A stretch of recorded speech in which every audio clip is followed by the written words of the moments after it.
इच्छा त्याग दे, सुख भावना जग राग की। बस थीर हो अंतिम समझ, मन वेग गत परवाह है। निष्काम मन जब हो गया, बस तू ही शाहंशाह है। तू ही शाहंशाह है, तू ही शाहंशाह है, तू ही शाहंशाह है। सद्गुरुदेव की जय, संत समाज की जय, भक्त समाज की जय। साहेब बंद।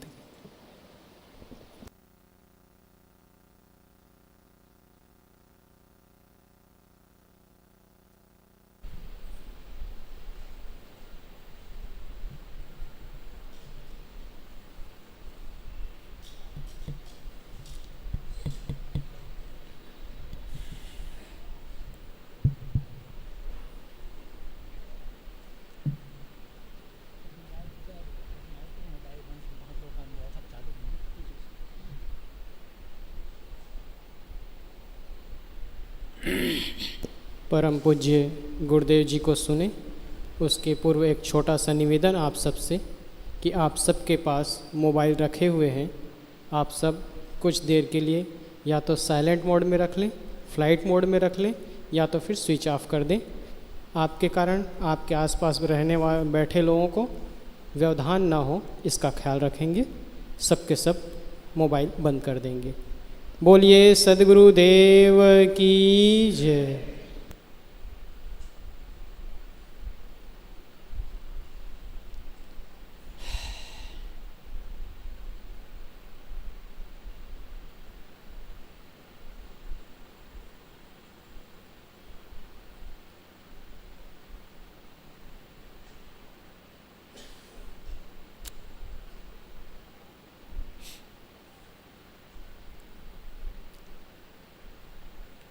मुद मंगलमय संत समाज ध्यान शिविर में भाग लेने के लिए आए हुए साधक एवं साधिका वृंद, धर्म प्रेमी सज्जनों, श्रद्धा मूर्ति देवियों,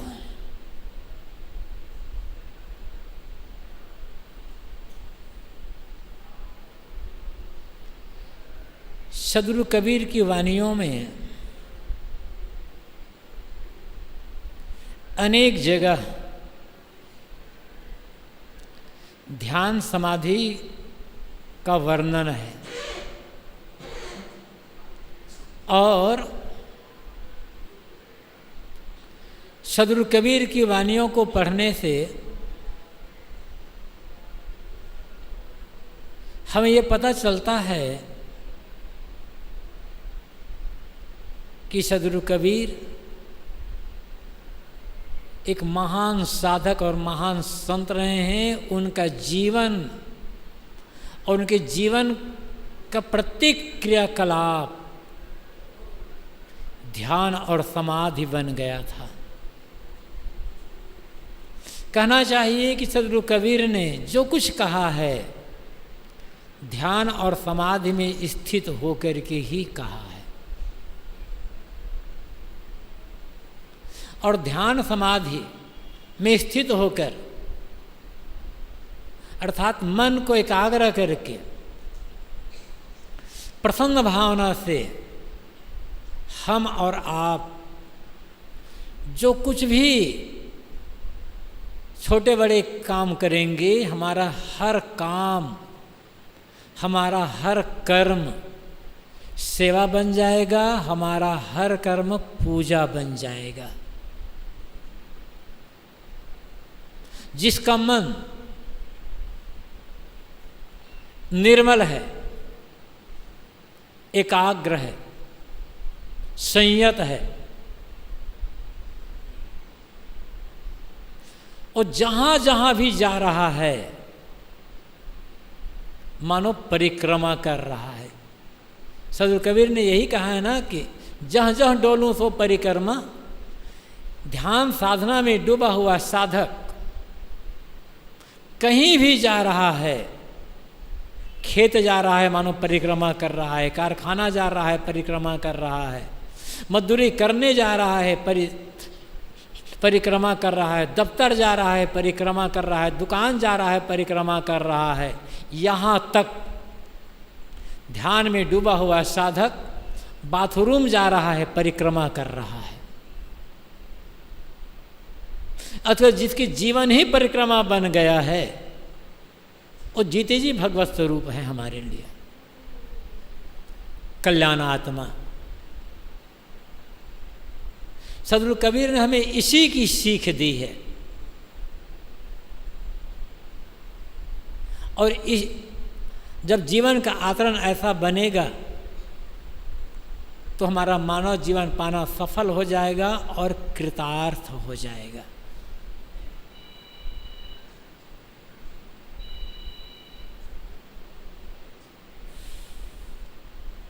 मैं कह रहा था कि सदगुरु कबीर ने ध्यान पर बहुत जोर दिया है। सदगुरु कबीर की परंपरा में, चूंकि यह परंपरा भावना प्रधान परंपरा नहीं है, भक्ति प्रधान परंपरा नहीं, भक्ति है, ऐसा नहीं कि परंपरा में भक्ति नहीं है या भावना का कोई मूल्य नहीं है। भक्ति तो जीवन पर्यंत आवश्यक है और जीवन के प्रत्येक क्रियाकलाप में भक्ति आवश्यक है। लेकिन एक होता है भक्ति को ही अधिक महत्व दे देना। तो ये परंपरा भक्ति प्रधान, भावना प्रधान नहीं है, श्रद्धा प्रधान नहीं है, विवेक प्रधान है, ज्ञान प्रधान है। और भक्ति और विवेक प्रधान, ज्ञान प्रधान परंपरा में ध्यान का महत्व होता है।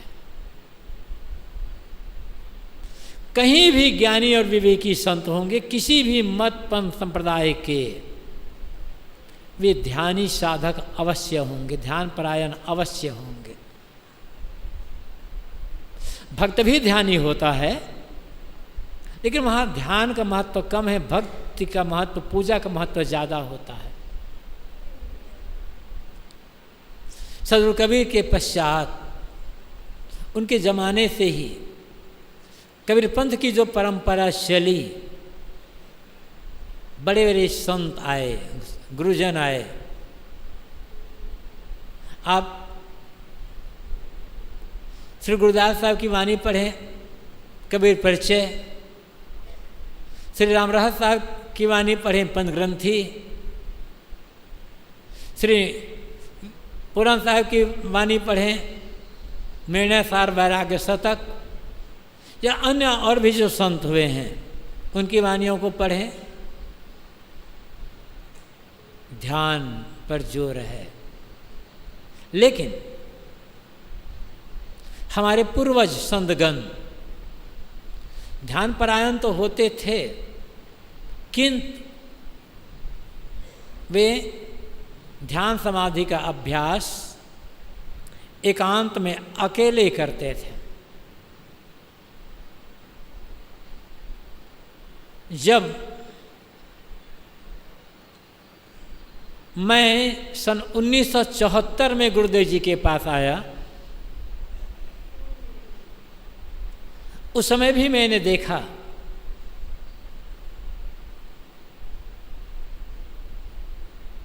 हमारे वरिष्ठ संत नदी किनारे जाकर के या बाग में जाकर या कहीं एकांत में जाकर सुबह शाम ध्यान समाधि का अभ्यास करते थे।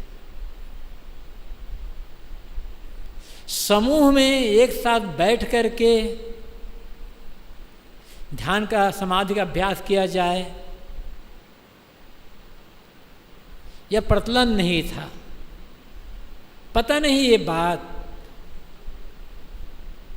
हमारे संतों गुरुजनों के मन में कैसे और क्यों नहीं आ पाई। जब यहाँ 1977 में इस संस्थान और आश्रम की स्थापना हुई। शुरुआत में तो बहुत थोड़ा रहा, कुछ था ही नहीं हम लोगों के पास। धीरे धीरे आप लोगों के सहयोग से आश्रम का विकास होता गया। जब 20, 25, 30 संत रहने लग गए और ख़ास करके जब गुरुदेव जी का निवास 2, 2.5, 3 महीना के लिए वर्षावास में यहाँ होने लगा। सब जानते हैं आप, दीपावली के बाद से लेकर के जेठ माह तक करीब करीब गुरुदेव जी का भ्रमण कार्यक्रम चलता था। यहाँ तो फिर समय के अनुसार से 4, 6, 8, 10 ऐसे संत रह जाते थे। तो उसमें कुछ ऐसा होता नहीं था। सामूहिक अध्ययन या ध्यान समाधना का अध्ययन, सुबह शाम सत्संग का कार्यक्रम तो जब से आश्रम बना तब से शुरू हो गया। 2-3 लोग थे तब भी हम लोग करते थे। पहली बार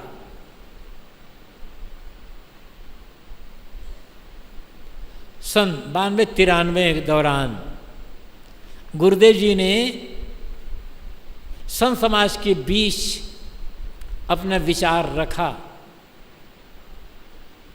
कि हम लोग समूह में बैठ करके ध्यान करें, जिसमें और लोग भी भाग ले सकें। लेकिन उस समय हमारे पास संसाधन कम थे।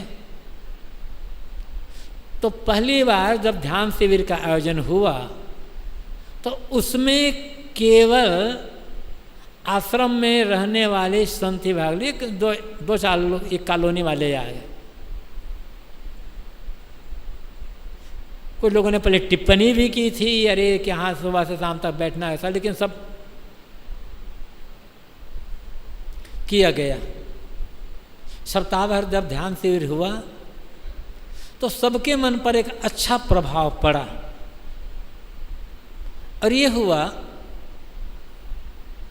कि 1 सप्ताह का ध्यान शिविर वर्षा काल के दौरान हर वर्ष आयोजित किया जाना चाहिए।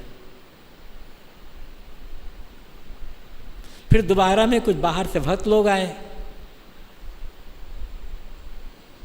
लेकिन फिर भी सीमित, क्योंकि प्रीतम नगर में हमारा जहाँ आश्रम है, कबीर मंदिर जिसे लोग कहते हैं, वहाँ का हाल बहुत छोटा है। सीमित लोग आए, लेकिन चलता रहा। फिर उसके पश्चात छत्तीसगढ़ में नवापारा राजिम रायपुर जिले में आश्रम हुआ, वहाँ शुरू हुआ। फिर सूरत में, गुजरात में जहाँ आश्रम है, वहाँ शुरू हुआ। जब यहाँ इस आश्रम में हम लोग 1999 में रहने जा पाए। 1999 में रहने के पहले, जब यहाँ निवास नहीं आया था, तो रहने के पहले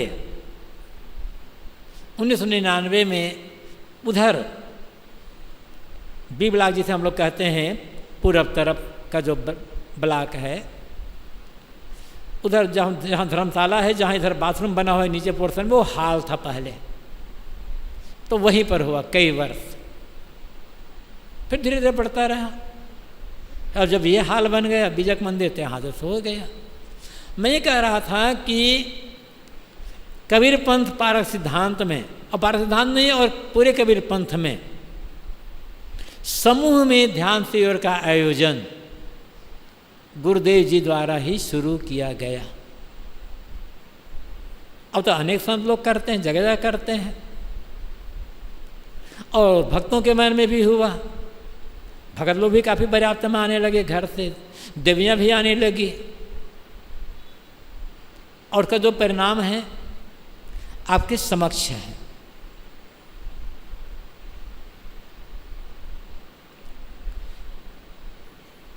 जब तक गुरुदेव जी का जीवन रहा,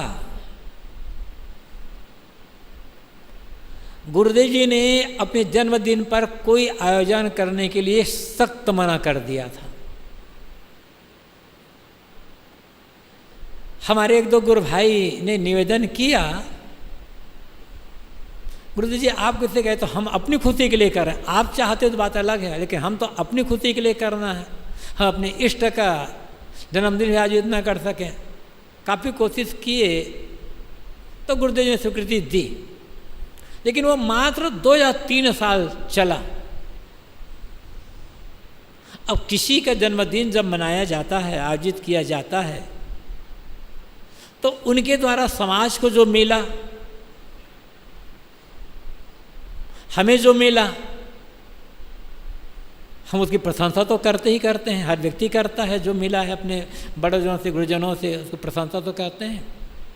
एक बार 2-3 साल बीत गए थे, तो 1 साल उधर पीछे बी ब्लॉक में हाल में गुरुदेव जी का जन्मदिन आयोजित हो रहा था, इसी मतलब भादो कृष्ण द्वादशी को। अन्य बहुत लोग बोल रहे थे, यहाँ अपनी निमाज से निकल करके गुरुदेव जी उस सभा कक्ष में जा रहे थे। कोई एक शब्द बोल रहे थे, तो गुरुदेव जी समाज को मिला, गुरुदेव की प्रशंसा में ही बोल रहे थे। गुरुदेव जी के को आवाज़ सुनाई पड़ी, गए, गुरुदेव जी ने बोला, अपना जो कहना था उसने कहा, और फिर गुरुदेव जी ने कह दिया कि मेरे आश्रम में मेरे रहते मेरी प्रशंसा ये बिल्कुल नहीं होना चाहिए, इसलिए आज के बाद मेरा जन्मदिन कभी नहीं मनाया जाएगा इस आश्रम में। एकदम सख्ती से मना कर दिया। गुरुदेव जी का कहना था, यदि तुम मुझसे प्रेम करते हो तो मुझसे प्रेम करने का मतलब होता है मेरे विचारों से प्रेम करना, और यदि तुम मेरे विचारों से, मेरे उपदेशों से, मेरे ज्ञान से प्रेम कर रहे हो, वही मेरा जन्मदिन मनाना है। जन्मदिन तो मनाओ और मेरे विचारों से प्रेम ना करो तो कोई मतलब नहीं होता। किसी भी महापुरुष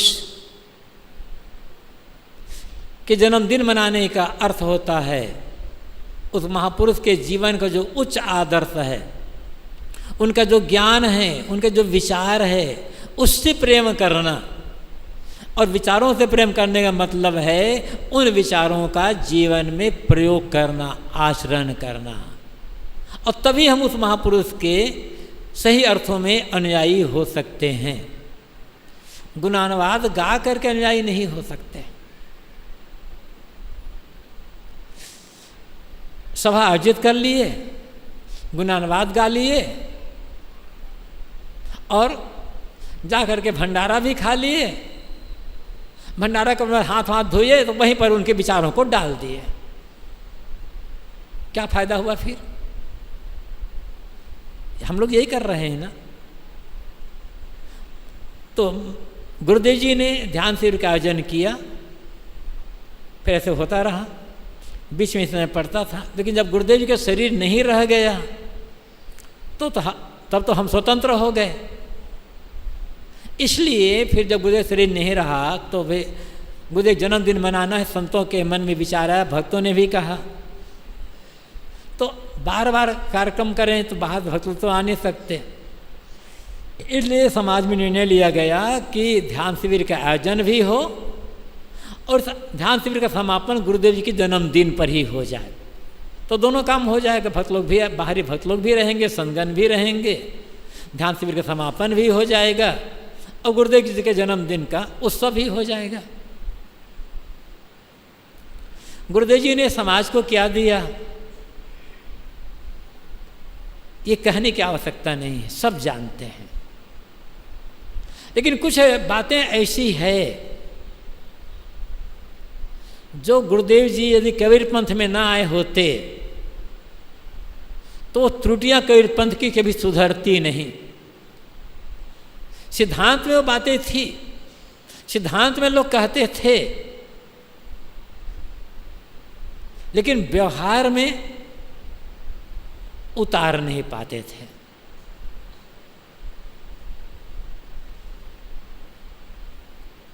सबसे पहली बात, हमारे मूल पुरुष सदगुरु कबीर ने पहली बार ये जाति पात के ढकोतले पर इतना झकझोर करके कहा है कि उतना तीव्र शब्दों में तो किसी ने नहीं कहा होगा इतिहास में। महात्मा बुद्ध ने, तथागत बुद्ध ने भी जात पात कहा है, जात पात, लेकिन उतनी तीव्रता से नहीं कहा, उतने जोर से नहीं कहा कि जितने जोर से फटकार करके कबीर साहब ने कहा। और सदगुरु कबीर ने कहा, कौन ब्राह्मण कौन शूद्र, एक है त्वचा हाड़ मल मूत्रा, एक रुधिर एक गूदा, एक बूंद से सृष्टि रची है को ब्राह्मण को शूद्रा। चाहे हिंदू हो चाहे मुसलमान हो, चाहे ब्राह्मण हो चाहे शूद्र हो, चाहे स्त्री हो चाहे पुरुष हो, सबके शरीर में लगा हुआ हाड़ मांस चाम एक जैसा है। सबके शरीर में जो मलमूत्र है, रक्त है, एक जैसा है। किसी के शरीर के चाम को या हड्डी को या मांस को या मलमूत्र को या रक्त को किसी डॉक्टर के पास भेज दो और कहो डॉक्टर से कि ये बताओ कि ये चाम, ये मांस, ये हड्डी, ये मलमूत्र, ये रक्त हिंदू का है कि मुसलमान का है कि ईसाई का है कि स्त्री कि ये ब्राह्मण का है कि शूद्र का है कि गृहस्थ का साधु का है, कोई बताएगा? वहाँ तो एक रूपता है। तो कस करके सदगुरु कबीर ने झाड़ा और साहब ने प्रश्न किया, तुम कस ब्राह्मण, हम कस शूद, तुम कस लोहू, हम कस लोहू, तुम कस दूध। क्या हमारे शरीर में खून है और तुम्हारे शरीर में दूध है? जैसे मेरे शरीर में खून है वैसे तुम्हारे शरीर में खून है। मेरे शरीर का खून जैसा लाल है वैसे तुम्हारे शरीर का खून लाल है। हाँ, ये यदि होता कि मेरे शरीर का खून लाल होता और तुम्हारे शरीर का खून सफ़ेद होता तो मानता कि हाँ कि तुम जन्म से ब्राह्मण हो और मैं जन्म से शूद्र हूँ। लेकिन मेरे शरीर का और तुम्हारे शरीर का खून तो एक ही जैसा है। इतना कस के झाड़ा सदगुरु कबीर ने कि उतना कस के दुनिया के इतिहास में किसी ने नहीं झाड़ा है जाति पात के बारे में। हमारे पारखी संत या कबीरपंथ के अन्य संत प्रवचन में जात पात का तो खंडन करते थे, लेकिन पंगत में और खान पान में वही रोग छुआछूत का है। मतलब ये छोटी जाति है बड़ी जाति। मैंने बताया ना कि मैं जब सन 74 में गुरुदेव जी के पास आया था तब हमने अपनी आंखों से देखा। हमारे और बड़े गुरु भाई हैं, सुधार साहब, गुरुजतन साहब, कृपासान साहब, ये लोग तो और अच्छी तरह जानते हैं। हमने भी देखा साधु हैं, भगत हैं, समर्पित भगत हैं, सत्संग में सब एक साथ बैठे हुए हैं। और जब पंगत लगती थी तब बड़ी जाति वाले साधु की पंगत अलग और छोटी जाति वाले साधुओं की पंगत अलग।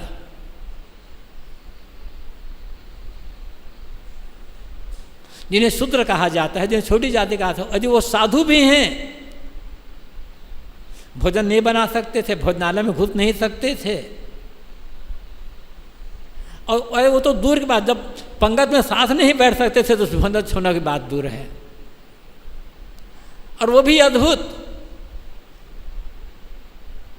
जैसे बड़ी जाति वाले हैं, वो लोग पंगत में बैठे हैं खाने के लिए, और तो उसी से थोड़ा हट करके, ज़्यादा दूर नहीं, 2-4 फीट की दूरी पर छोटी जाति वाले महात्मा लोग बैठे हैं, भगत लोग बैठे हैं। तो बड़ी जाति वाले जो महात्मा लोग हैं, भगत लोग हैं, उनको जो भंडारी भोजन परस रहा है, वो छोटी जाति वाले जो साधु हैं उनको भोजन नहीं पड़ सकता था। वो निकालता बाहर से, भीतर से भोजनालय से, तो दूसरे को देता, तब वो उनको परसता। अब जो परस गया बचेगा तो भोजनालय में नहीं जाएगा तो छुआ जाएगा सब सब। इतना छुआछूत समाज में रहा, कबीर पंथ में, हमारे आश्रम में रहा है, इस आश्रम में नहीं, और जो आश्रम है वहाँ। इसको गुरुदेव जी ने तोड़ा। और जब ये आश्रम बन गया तब तो एकदम खुलेआम, आश्रम बनते ही गुरुदेव जी ने कह दिया कि यहाँ कोई जात पात किसी से पूछेगा नहीं, जैसे मैं आदमी वैसे सामने वाला आदमी, बस बात खत्म।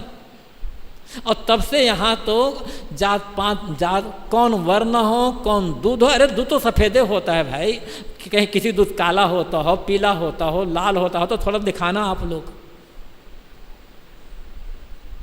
कौन दूध हो, कौन, या कई पूछेंगे महाराज कौन पूत हो, अरे माँ के पूत है और कौन पूत।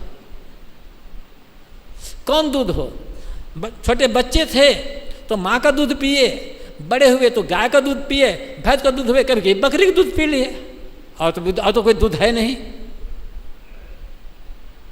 लेकिन कौन दूध हो महाराज, अजीब रोग, इसको गुरुदेव जी ने तोड़ा।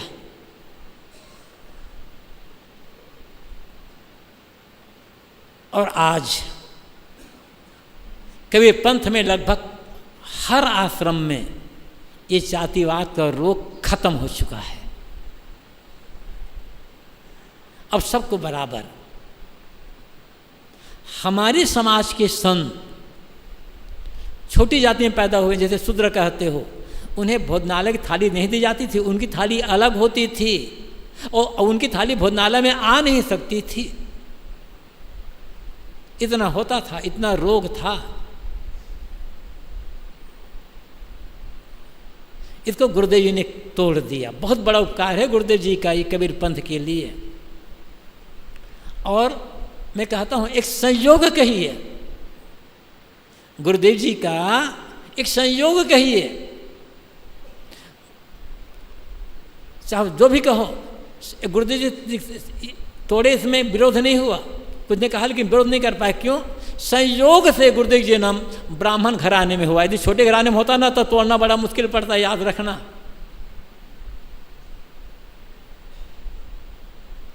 क्योंकि जाति पात के साथ कुछ है नहीं, लेकिन संयोग से गुरुदेव के जन्म एक ब्राह्मण परिवार में, शुक्ल परिवार में हुआ, उच्च ब्राह्मण कहलाने वाले में। इसलिए गुरुदेव सामने कोई बोल नहीं पाए, वो भी संयोग ही कहना चाहिए। जब आवश्यकता होती है ना तब प्रकृति व्यवस्था करती है। मानो गुरुदेव जी के लिए प्रकृति ने व्यवस्था करके भेजा था, जाओ कबीर पंथ में बहुत बड़ा रोग छाया हुआ है। ये बहुत बड़ा उपकार है गुरुदेव जी का। पहले तो ये मैंने कहा कि ध्यान का प्रारंभ करना, ध्यान शिविर का प्रारंभ करना, ये गुरुदेव जी का एक अद्भुत देन है। फिर जातिवाद को तोड़ना, ये बहुत गुरुदेव जी की बहुत बड़ी देन। और हमारे संतों ने कहा कि साधुओं के लिए तो आश्रम था, लेकिन साधिकाओं के लिए आश्रम कहीं नहीं था। कबीर कबीर पंथ के पार सिद्धांत में कहीं नहीं था।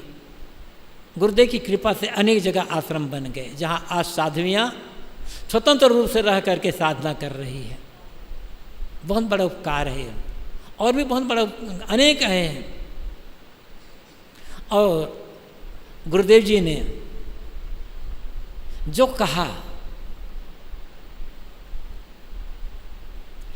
करके दिखलाया, प्रयोग करके दिखलाया।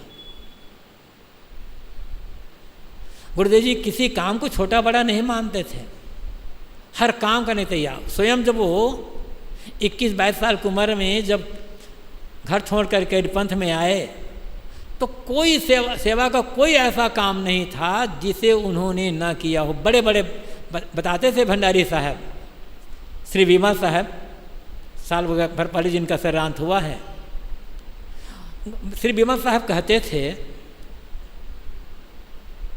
जब गुरुदेव जी घर में थे तब हमारे दादा गुरु, जिनका फोटो लगा हुआ है, श्री बीमा साहब को लेकर के गुरुदेव जी के जन्मभूमि में गए थे। तो श्री बीमा साहब कहते थे जब मैंने उनको देखा तो मुझे लगा कि यदि ये लड़का कबीर पंथ में आज हमारे आश्रम में आ जाए तो बहुत बड़ा उपकार होगा। काफ़ी गुरुदेव जी के जीवन में श्री बीमा साहब का काफ़ी प्रभाव रहा है। श्री बीमा बता, जब वो साहब जी आ गए तो मैं सोचता था कि अभिलाष साहब पढ़ने लिखने का तो काम करेंगे, बहुत बढ़िया काम करेंगे, लेकिन ये मोटी सेवा का काम, छोटा काम नहीं कर पाएंगे। ऐसा मैं सोचता था, ये श्री विमल साहब कहते थे। लेकिन श्री विमल साहब बताते थे जब भोजन बनता था ना, तो भोजनालय में जो सबसे बड़ा बर्तन होता था गुरुदेव जी मानने के लिए उसी को उठाते थे। हमारे साथी लोग होते हैं कि कौन बर्तन छोटा है, और गुरुदेव जी क्या करते थे, सबसे बड़ा बर्तन और जो सबसे खराब हो गए हम मानने में जिस मेहनत हो वो उठाते थे मांजने के लिए। और हम लोग सोचते हैं थोड़ा सा बैठे रहे खाते खाते, ताकि हमारे गुरु भाई लोग उठे सब बर्तन मांज ले, ताकि हमें ना मांजना पड़े। हाँ, यह हमारी मानसिकता है। और गुरुदेव जी के हम पुजारी हैं, कहाँ समझा भाई गुरुदेव जी को हम लोगों ने। उन्होंने करके दिखलाया।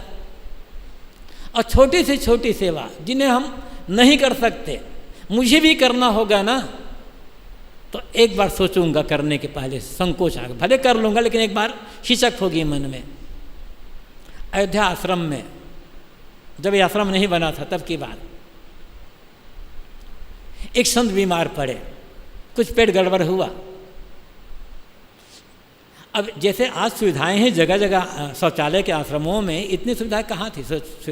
थोड़ा निमाज से थोड़ा हट कर बना हुआ था शौचालय। थोड़ा बुजुर्ग संत थे, पेट खराब था, संभाल नहीं पाए, रास्ते पर ही और टट्टी करते चले गए।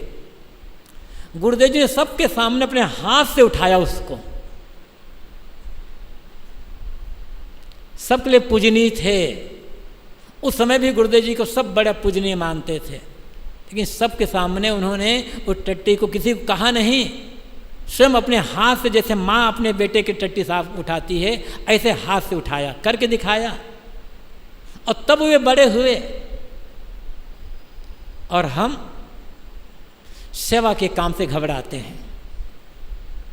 हमारे गुरुदेव जी इतने बड़े हैं ये तो हम कहते हैं, हमारे गुरुदेव जी इतने बैरागी हैं ये हम कहते हैं, हमारे गुरुदेव जी में ये काम है ये हम कहते हैं, लेकिन गुरुदेव जी के जो ये सेवा का गुण है, त्याग का गुण है, क्या हम अपना पाते हैं? क्या हमारा मन हम वैसा बना पाते हैं?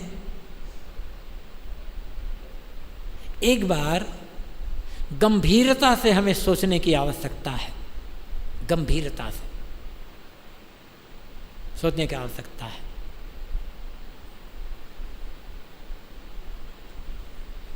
जब से आश्रम का निर्माण हुआ है,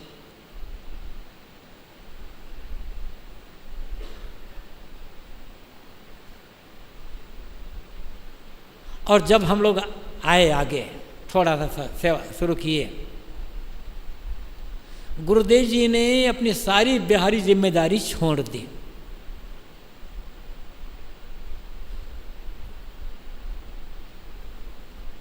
और अपने अधिकार में कुछ रखा नहीं।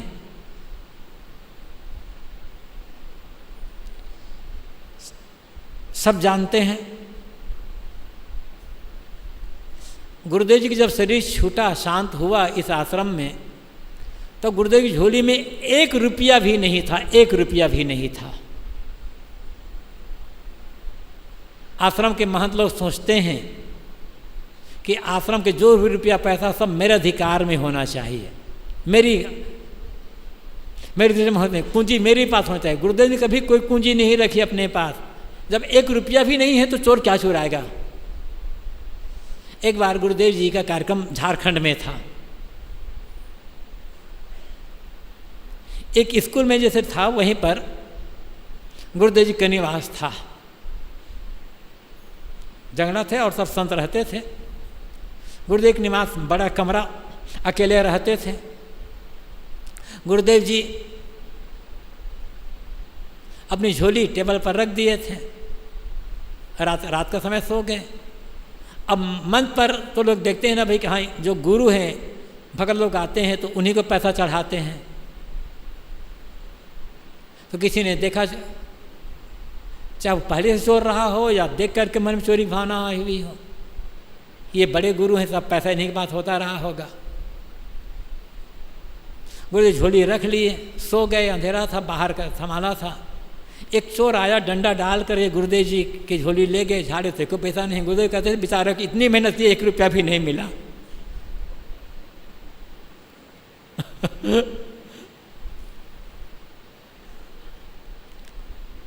तो अधिकार में नहीं रखा कुछ भी,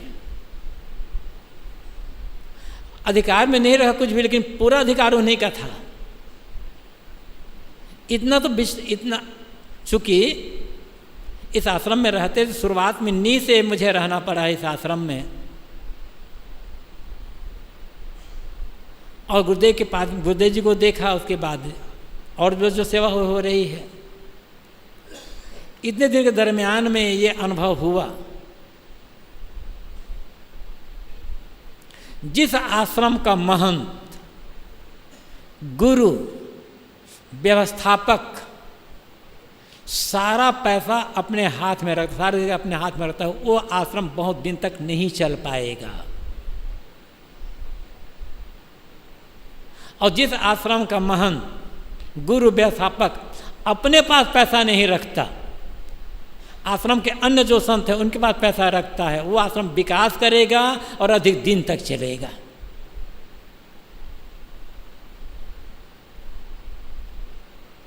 और आज भी हमारा आश्रम में ये है। मुख्य रूप से हमारे ऑफिस में आश्रम व्यवस्था देखने का काम सत्येंद्र साहब, गुरचंद साहब और गुरवेंद्र, ये 3 लोग कहते हैं पैसे के लेन देन। लेकिन इनको खुद पता नहीं है कि कितना पैसा हमारे पास है। पासबुक रखा है अलमारी में, चाबी इन लोगों के पास में है, लेकिन खोलकर देखते भी नहीं हैं कि पासबुक में कितना पैसा है। ये विश्वास,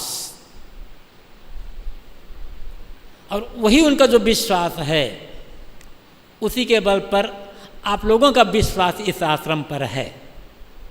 जिस दिन हम लोगों का आपस का विश्वास खत्म हो जाएगा, उस दिन आपका विश्वास भी हमारे से खत्म हो जाएगा। फिर क्यों आएंगे आप यहाँ पर? यदि हम ये विश्वास आपस में बनाकर रख सकें एक दूसरे के प्रति। अभी हमारे कृपाशरण साहब जो संचालन करते थे हर दिन, अध्यक्ष हैं यहाँ के, कागज के अध्यक्ष में, कागज में सब चलता है, यहाँ पर सब कागज में चलता है। वो अध्यक्ष हैं, सत्येंद्र साहब उपाध्यक्ष हैं, गुरवेंद्र मंत्री हैं, गुरचंद साहब कोषाध्यक्ष हैं, वीरेंद्र उप मंत्री हैं।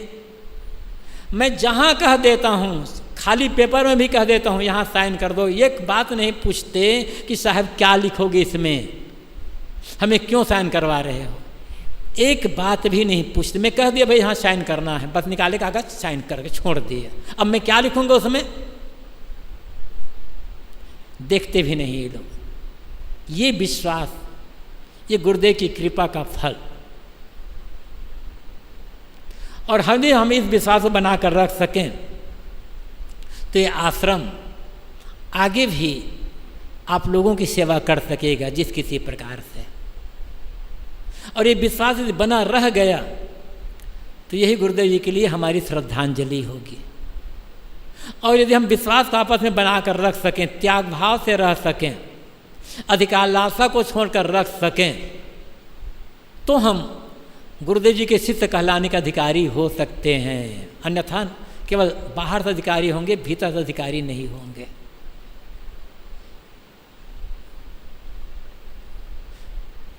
गुरुदेव जी ने जो विरासत हमें सौंपी है, उस विरासत को हम कहाँ तक आगे बढ़ा सकते हैं, ये हम लोग पर निर्भर है। और वही विरासत तभी आगे बढ़ेगी जब त्याग भाव होगा, प्रेम होगा, विश्वास होगा और सेवा की भावना होगी। ये गुरुदेव जी की जन्म जयंती मनाने का फल होगा और यही उनके लिए एक श्रद्धांजलि होगी। अब आते हैं थोड़ा सा ध्यान शिविर के बारे में। मैंने ध्यान शिविर की शुरुआत पूर्व संध्या में ही कहा था, ध्यान हमारे जीवन के लिए उतना ही आवश्यक है जितना हमारे जीवन के लिए भोजन और पानी आवश्यक है। भोजन पानी से शरीर की खुराक पूरी हो जाती है, शरीर को शक्ति मिल जाती है, लेकिन भोजन पानी से मन को खुराक नहीं मिलती है, मन को शक्ति नहीं मिलती है। मन को तृप्ति तब मिलेगी, मन को शक्ति तब मिलेगी जब हमारा मन ध्यान में डूबने लगेगा तब। शुरू दिन में मैंने कहा था, ध्यान का अर्थ है एकाग्रता। ध्यान का अर्थ है मन के अंतर्मुखता, और एकाग्रता में कितनी बड़ी शक्ति होती है आप सब अच्छी तरह से समझ सकते हैं।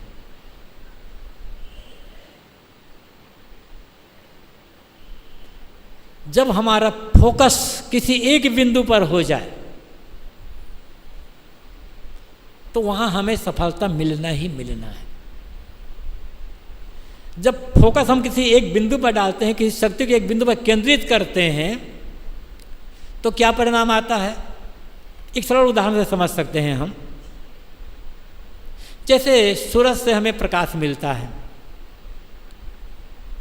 हमारी धरती से हमारा सूरज 15 करोड़ किलोमीटर की दूरी पर है, वहाँ से हमें प्रकाश दे रहा है, जीवन दे रहा है। सूरज ठंडा हो जाए, हम सब ठंडे हो जाएंगे।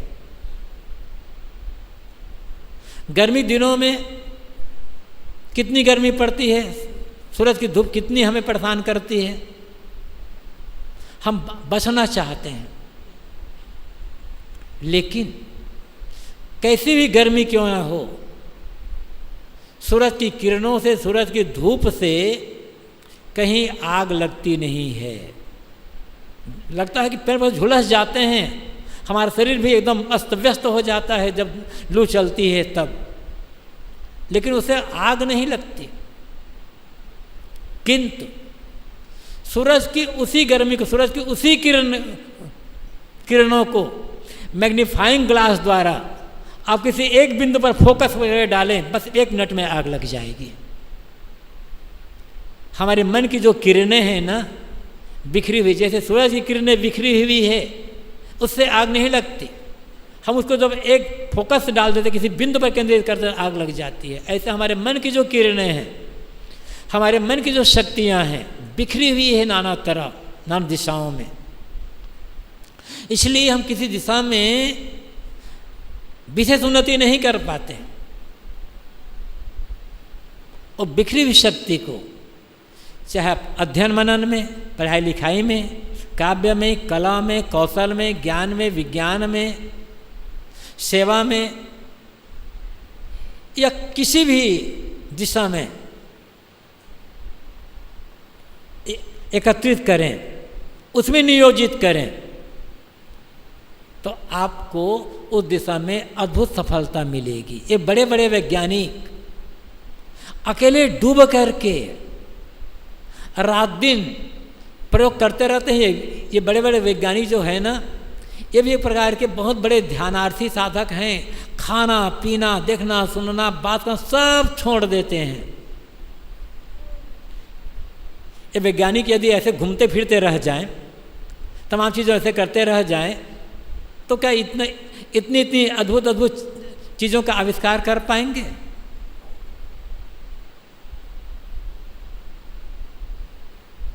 कुछ नहीं है। तो ध्यान है मन की शक्ति को एकाग्र करना, मन की एकाग्रता, उस एकाग्रता में बड़ी शक्ति आती है। तो ध्यान केवल समाधि के लिए, आध्यात्मिक उन्नति के लिए आवश्यक नहीं है, किंतु व्यवहारिक दिशा में, भौतिक दिशा में उन्नति करने के लिए भी ध्यान आवश्यक है। और बिना ध्यान के मन की पीड़ा तो कभी दूर होगी ही नहीं। हम जानते हैं और कहते भी हैं कि जीव अकेला आता है दुनिया में और अकेला चला जाता है। जो लोग आज मिले हुए हैं अंत में कोई साथ नहीं जाता, अकेला है, ठीक है। कभी अपने इस अकेलेपन का अनुभव किए हैं? अपने उस अकेलेपन का अनुभव ध्यान में ही होगा, जब हमारा मन शांत हो जाता है। मन शांत हो गया, पूरी तरह से निर्विकल्प, निर्विचार, तब क्या रह जाता है?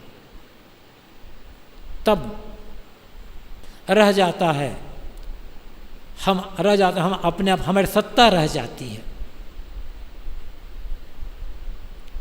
और होना है हमारा वास्तविक स्वरूप, हमारे होना हमारी वास्तविकता है।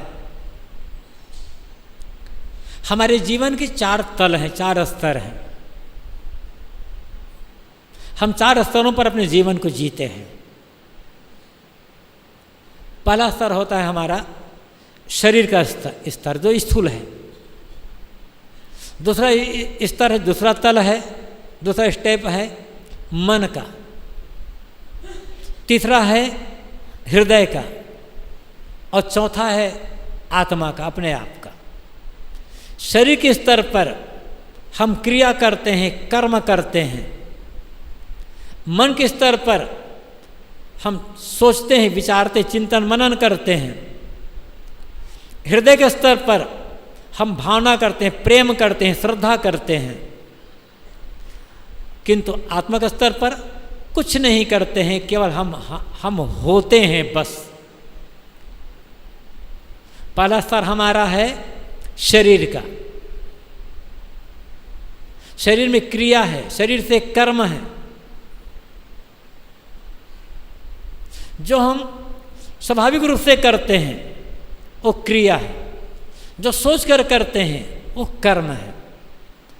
क्रिया हमारे लिए बंधनदायी नहीं होती, क्रिया मोक्षदायी भी नहीं होती, वो केवल जीवन निर्वाह में सहायक होती है।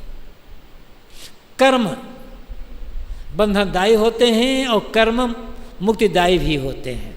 कर्म हमारे लिए पाप पुण्य के कारण के बंधन मोक्ष के कारण बनते हैं। सांस चल रही है, क्रिया है। क्या आपको सोचना पड़ रहा है सांस के लिए? बैठे हैं तो चल रही है, रास्ता चलते चल रही है, सोए हैं तो चल रही है, काम कर रहे तो सांस चल रही है। सांस का चलना क्रिया है। खून का दौरान होना शरीर में क्रिया है। भोजन हमने खाया तो पेट में गया, पाचन होना क्रिया है। मन मूत्र हम सोते हैं, लेकिन वो भी क्रिया है, वहाँ हमारे सुख दुख का कोई मतलब नहीं होता है। लेकिन कर्म जिसमें हमारे हानि लाभ की भावना होती है, ये कर्म करने में हानि है, कर्म करने में लाभ है, वो कर्म है। और कर्म तो करना पड़ेगा। मनुष्य शरीर को कर्म भूमिका कहा गया है। बिना कर्म किए हम रह नहीं सकते, कर्म तो करना है।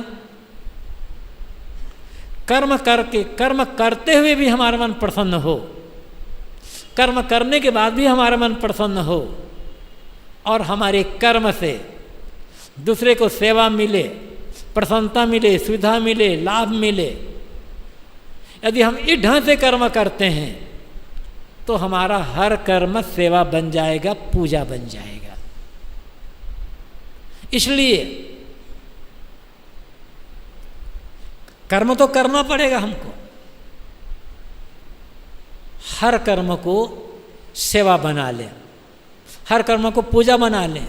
और जो व्यक्ति अपने हर कर्म को पूजा बना लेता है, अब उसे मंदिर में जाकर पूजा करने की आवश्यकता नहीं है। जाता है, पूजा करता, अच्छी बात, लेकिन मंदिर जाए या ना जाए, पूजा करे ना करे, क्योंकि जीवन का हर कर्म ही पूजा बन गए है ना, तो हमारी पूजा की आवश्यकता क्या है फिर? तो पहला स्तर हमारा होता है शरीर के स्तर, जहाँ कर्म है, कर्म में हलचल है, स्थिरता नहीं है कर्म में। दूसरा स्तर है मन का, चिंतन है, सोचना है, विचारना है। हर समय हम विचारते हैं, हर समय हम सोचते हैं। जब गाढ़ी नींद लग जाती है तब हमारा सोचना बंद होता है। उस समय हम, चूंकि उस समय शरीर में न क्रिया है, गाढ़ी नींद में न तो क्रिया है, क्रिया तो हो रही है अपने आप, लेकिन इनमें कर्म नहीं है, सोचना विचारना भी नहीं है, भावना भी नहीं है, ईर्षा द्वेष प्रेम विश्वास कोई भावना भी नहीं है। उस समय शांत है, उस समय हम केवल अपने आप में होना में है बस। शरीर शांत पड़ा है, मन शांत है, हृदय में कोई भावना नहीं है, लेकिन हम तो है ना, आत्मा तो है ना। तो मैं ये कह रहा था कि मन के स्तर पर हम सोचते हैं, विचारते हैं, इसलिए हम हर समय सोच रहे। मैं अभी बोल रहा हूँ, सोच ही रहा हूँ, आप बैठे हो, सुन रहे हो, सोच भी रहे हो। कहीं भी आप जाओ, शौचालय गए, टॉयलेट में बैठे हो, वहाँ सोच रहे हो, नहा रहे सोच रहे हो, राताचार सोच रहे हो, सोचना तो है। तो मन के स्तर पर हमारा सोचना होता है, और बिना सोचे हम रह नहीं सकते। सावधानी यह रखना है कि हमारा सोचना सकारात्मक हो, नकारात्मक न हो, द्वेषात्मक न हो, घृणात्मक या ईर्षात्मक न हो, किंतु हमारा सोचना सकारात्मक हो, ज्ञानपूर्वक हो, विवेकपूर्वक हो, सावधानीपूर्वक हो। तो मन के स्तर पर हम सोचते हैं, और यहाँ पर हमें निगरानी रखना है। हृदय के स्तर पर भावना होती है। ईर्षा हृदय का तल है, प्रेम हृदय का तल है, क्षमा हृदय का तल है, भक्ति हृदय का तल है, विश्वास हृदय का तल है। वहाँ चूंकि सब भावनात्मक है, भावना नहीं बिगड़ने पाए, याद रखना होगा। भावना को शुद्ध कर लें। जो आदमी अपने कर्म को शुद्ध करेगा उसका चिंतन भी शुद्ध होगा, जिसका चिंतन शुद्ध होगा उसकी भावनाएं शुद्ध होगी। इसलिए भावना को भी संभाल कर रखना है।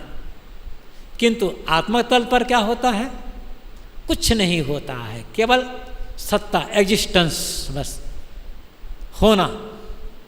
वो होना हमारी वास्तविकता है। उस होने के पता कब चलेगा? जब मन हमारा पूर्ण ध्यान में डूब जाएगा, तब अपने अकेलेपन का, अपनी असंग दशा का, अपने होने का पता ध्यान में ही लगेगा। अब बिना ध्यान के आध्यात्मिक उन्नति नहीं हो सकती। ज्ञान भी चाहिए, वैराग भी चाहिए, संयम चाहिए, साधना चाहिए, सब चाहिए, लेकिन प्रयोग क्या होगा? ध्यान प्रयोग है, व्यवहार में प्रयोग सेवा है, परमात्मा में प्रयोग ध्यान है। प्रेम दूसरों के लिए, ध्यान अपने लिए। दो बात को महत्व देना है। कबीर साहब ने इस बात में दो बात को महत्व दिया है। एक प्रेम, और प्रेम में सेवा अपने आप आ जाती है। एक ध्यान, हम अकेले रह नहीं सकते। घर परिवार है, माता पिता है, पति पत्नी है, भाई हैं, भाभी हैं, देवर है, जेठ हैं, नाना चाचा आदि अनेक लोग हैं। आश्रम में रहते हैं, गुरु हैं, गुरु भाई हैं, शिष्य हैं, भगत हैं, अकेले कहाँ रखेंगे? तो वहाँ के लिए क्या चाहिए? प्रेम और सेवा।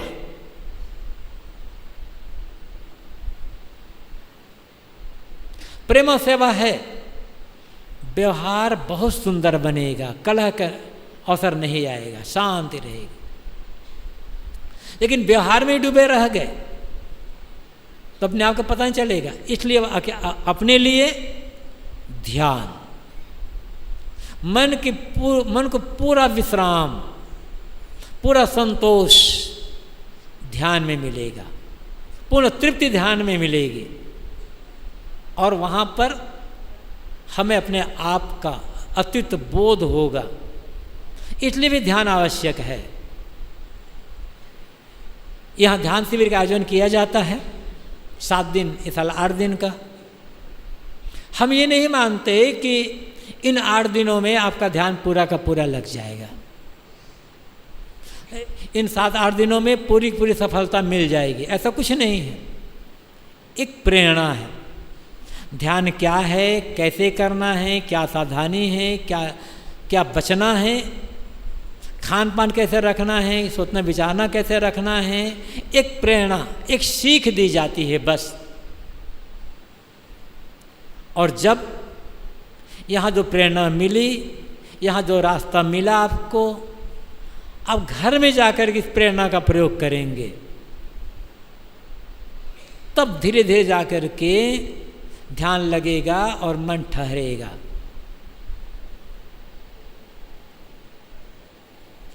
यहाँ आए, यहाँ तो किए और घर में जाकर भुला दिए, कुछ नहीं किए, तब फिर वो लाभ नहीं मिल पाएगा। जैसा अवसर आपको मिले, सुबह दोपहर शाम, घंटा आधा घंटा, रोज प्रयोग करें। 10 मिनट ही बैठें, रोज बैठें, रोज बैठते बैठते बैठते बैठते अभ्यास बढ़ेगा, मन रुकेगा, शांत होगा, फिर ध्यान को सुख का, ध्यान समाधि को शांति का अनुभव आप स्वयं कर सकेंगे। तो यहाँ जो प्रेरणा दी गई है आपको, या अन्य जगहों में जाते हैं वहाँ प्रेरणा मिलती है, उस प्रेरणा का उपयोग अपने घर में या जहाँ रहते हैं वहाँ करना होगा। 8 दिनों तक आप यहाँ भाग लिए, किसको कितनी सफलता मिली ये तो आप स्वयं जानेंगे। हर व्यक्ति अपना अपना स्वयं जान सकता था। किसी को सफलता कम मिली होगी, किसी को नहीं मिली होगी, किसी का मन बिल्कुल भी नहीं रुका होगा, होता है अलग अलग। लेकिन फिर भी कुछ न कुछ लाभ तो हुआ।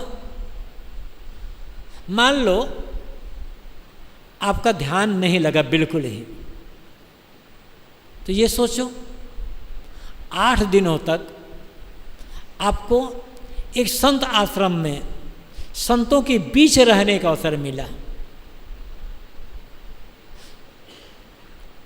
सत्संग का ज्ञान की बातें सुनने का अवसर मिला, अनेक प्रकार की भ्रांतियां दूर हुई होगी, एक नई दिशा मिली होगी। ये भी तो बड़ा लाभ है। आदत सबकी अलग अलग होती रही होगी। घर में आप भोजन करते हैं, भोजन तो करते ही हैं भाई, भोजन तो यहाँ भी दिया जा रहा था आपको सुबह दोपहर शाम। घर में आप भोजन करते रहे होंगे, किसी दिन सब्जी जल जाती रही होगी, वो तो है बनाने वाला है, कोई भी भंडारी हो, चाहे महिला हो चाहे पुरुष हो, कुशल भंडारी भी क्यों ना हो, गलती तो हो जाती है। तो नहीं, किसी दिन सब्जी कभी गल जाती रही होगी, किसी दिन कच्ची रह जाती होगी, किसी दिन जल जाती रही होगी, किसी दिन नमक ज़्यादा हो जाता रहा होगा, किसी दिन कम ज़्यादा हो, किसी दिन मिर्चा ज़्यादा हो, तो आप घर में डांटते रहोगे। यहाँ किसको डांटोगे? मन शांत रहा ना, सहनशीलता बढ़ी कि नहीं बढ़ी? सहनशीलता तो थोड़ी बढ़ी आपकी, किसको डांटोगे? किसी दिन नमक कम, किसी दिन सब्जी कम पकी, किसी दिन सब्जी पानीदार, तो थोड़ा सा स्वाद की भावना पर तो कंट्रोल हुआ ना। मिर्चा देखो दिन नहीं पड़ा सब्जी में यहाँ पर, और भी पानीदार सब्जी, और वो भी जैसे जैसे वो आप खाए, संतोष किए, सहनशील सहे, तो संतोष बढ़ा, स्वाद पर संयम हुआ, सहनशीलता बढ़ी, ये भी बड़ा लाभ है। और अनेक लोगों ने मोबाइल जमा कर दिया था, तो 8 दिन तक आप, कम से 7 दिन तक बिना मोबाइल के रहे, ये बहुत बड़ा त्याग है आज के ज़माने में। बिना मोबाइल के रहना, 1 घंटा मोबाइल ना मिले तो मन परेशान हो जाता है। और आप लोगों को यहाँ 7 दिन तक मोबाइल जमा करवा दिया गया था। कुल बुलाता रहा होगा मन, फिर भी आप मोबाइल मांगे नहीं, सहन किए। बहुत से लोग मौन का पालन किए। शुरू में कह दिया था कि ध्यान का लाभ लेना है तो मौन रहना है। बहुत से लोग पूरा पूरा मौन रहे, कुछ लोग आधा तिहाई मौन रहे, कुछ लोग और कम रहे, कुछ लोग और न रहे। जो लोग पूरा का पूरा मौन रहे, उन्हें मौन रहने की, न बोलने की एक आदत, अच्छी आदत बनी। तो जो लोग पूरा पूरा मौन का पालन किए, उन सब लोगों को बहुत बहुत धन्यवाद है कि कम से कम आप 7 दिनों तक एकदम मौन का पालन किए। जो लोग पूरा मौन का पालन तो नहीं कर सके, लेकिन आवश्यकता अनुसार बोले, बाकी मौन रहे, उनको भी बहुत बहुत धन्यवाद है। जो लोग और भी बोलते रहे बीच बीच में, आधा मौन रहे आधा नहीं रहे, उनको भी धन्यवाद है। और जो लोग ऐसे मौन तो नहीं रह सके, किंतु जो लोग रात्रि में 10 बजे से सुबह 4 बजे तक मौन रहे, उनको और धन्यवाद है।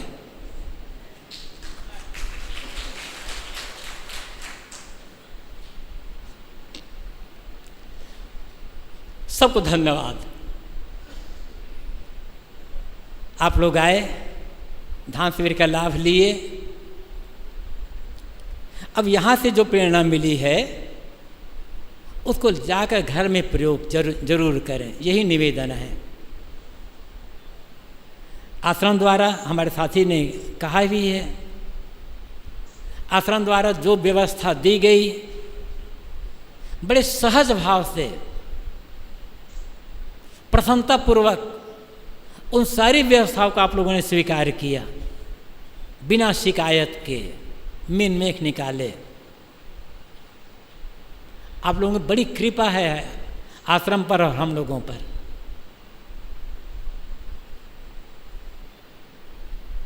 और जिन लोगों ने अनेक सहयोग दिया, आर्थिक सहयोग,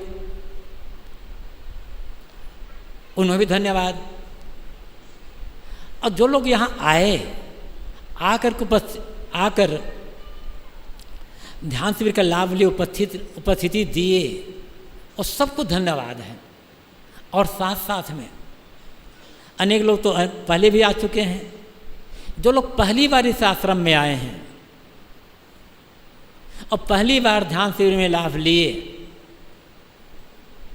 तो किसी न किसी की प्रेरणा से आए। आपको प्रेरणा देने वाले साथ में आए होंगे आपके, कुछ लोग प्रेरणा नहीं भी आए हैं। तो जिनकी प्रेरणा से आप यहाँ आए, उन प्रेरणा देने वालों को भी बहुत धन्यवाद है। कम से कम यहाँ उनकी प्रेरणा से आप यहाँ आए तो, और आकर के ध्यान साधना का लाभ तो लिए। और अंत में अपने साथियों के लिए मैं क्या कहूँ, वो तो हमारे अपने ही हैं। खास करके हमारे संतों में सत्येंद्र साहब, गुरुसेन साहब, गुरुवेंद्र, ये तो बिल्कुल ही नहीं बैठे ध्यान में, और वीरेंद्र देखते रहते, दौड़ते रहते थे हम लोगों के लाभ के लिए, कि हम लोग निर्विघ्न हो करके ध्यान साधना का लाभ ले सकें। इसके लिए उन्होंने अपनी साधना का त्याग किया, अपने ध्यान का त्याग किया। ये उनका त्याग कम है क्या? आप देखते रहे हैं कि सुबह शाम हमारे संतों की ड्यूटी बनाई जाती थी भोजनालय में, साधवियाँ भी, अन्य और भी देवियाँ भी लाभ देते रहे। समय से कभी ऐसा नहीं हुआ कि सत्र पूरा हुआ आपको जलपान न मिला हो, भोजन न मिला हो। समय से पहले भोजन तैयार, उनकी भी सेवा। यहाँ ध्यान साधना छोड़कर उनको भोजनालय की ड्यूटी दी गई थी, वहाँ जाकर सेवा करते रहे बड़े प्रेम से। सभी हमारे अपने हैं, चाहे आश्रम में रहने वाले संत हों, चाहे साध्वियाँ हों, चाहे भक्त हों, चाहे देवियाँ हों, सब तो हमारे अपने हैं। हमारा एक पूरा संवेद परिवार है। और अपने परिवार सदस्यों के लिए मैं क्या धन्यवाद व्यक्त करूं। आपका ये प्रेम, आपका ये विश्वास, आपका ये सहयोग आश्रम सदैव मिलता रहे, बस हम यही कामना कर सकते हैं। और यदि ऐसा रहेगा तो गुरुदेव के जन्मदिन मनाना सार्थक हो जाएगा, और हम सब के साधना जो क्षेत्र में आ रहे हैं काम, वो भी सार्थक हो जाएगा। अंत में परम पूज्य गुरुदेव जी की स्मृति में विनम्र श्रद्धांजलि व्यक्त करते हुए और आप सबके प्रति शुभकामनाएं करते हुए कि आप लोग उत्तरोत्तर ध्यान साधना कल्याण के मार्ग में, शांति मार्ग में आगे बढ़ते रहें, ये शुभकामनाएं हैं। और आप लोग आकर के जिस भी प्रकार से आर्थिक, बौद्धिक, शारीरिक, मानसिक जिस प्रकार से सहयोग दिए, आप सबको धन्यवाद देते हुए अपनी वाणी को मैं यहीं पर विराम देता हूँ।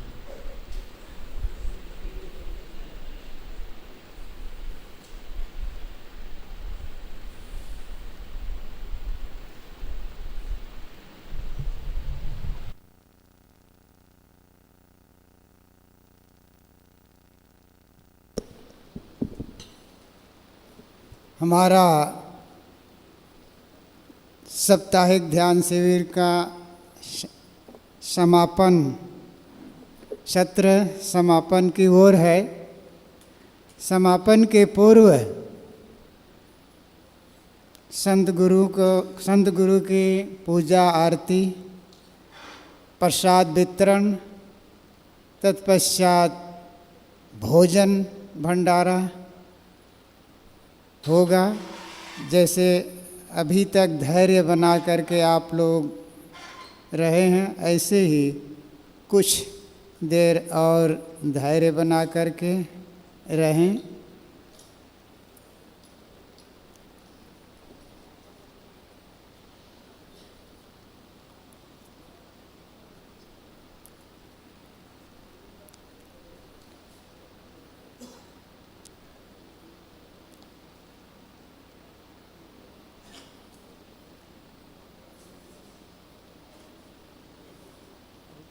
आभार।